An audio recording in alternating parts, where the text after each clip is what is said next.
അല്ലെങ്കിൽ ഒരു വിഷ്യസ് സർക്കിളായി പോകും. പഴയ കാര്യം തന്നെ ഗ്രാവിറ്റിയുടെ ഭാഗം മാത്രമായി പോകും. എഴുന്നേറ്റ് നിൽപ്പുണ്ടെന്ന് ചോദിച്ചാൽ ഉണ്ട്, പക്ഷെ ഓരോ ദിവസം ചെല്ലുന്തോറും ടയർഡായിക്കൊണ്ടിരിക്കും. സാവകാശം ആൾ വീക്കായിക്കൊണ്ടിരിക്കും, രോഗിയായിക്കൊണ്ടിരിക്കും. കാരണം സ്പേസുമായിട്ടുള്ള പ്രോപ്പർ കണക്ഷൻ അവിടെ ഇല്ല.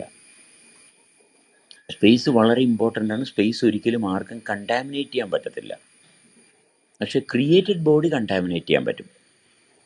അപ്പോൾ ക്രിയേറ്റഡ് ബോഡി കണ്ടാമിനേറ്റഡ് ആയിക്കഴിഞ്ഞാൽ പിന്നെ സ്പേസിലോട്ട് നമ്മൾ എങ്ങനെയൊക്കെ നോക്കിയാലും നമുക്ക് പ്രോപ്പറായിട്ടുള്ള അവയർനെസ് കിട്ടത്തില്ല.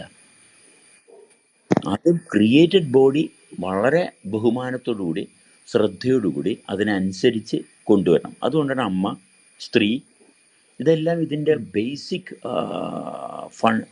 നോളജാണ്. അമ്മ, സ്ത്രീ, ബോഡിയുടെ ഫണ്ടമെൻ്റൽ ഓപ്പൺ ചെയ്തു തരുന്ന സ്ത്രീയാണ്. അത് തന്നെയാണ് ഗ്രാവിറ്റി. അത് തന്നെയാണ് ഗ്രാവിറ്റി. ആ അപ്പൊ കണക്റ്റായി.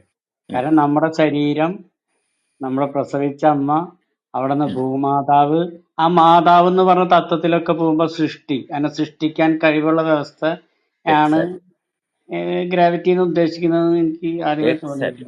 എക്സാക്ട്ലി. അത്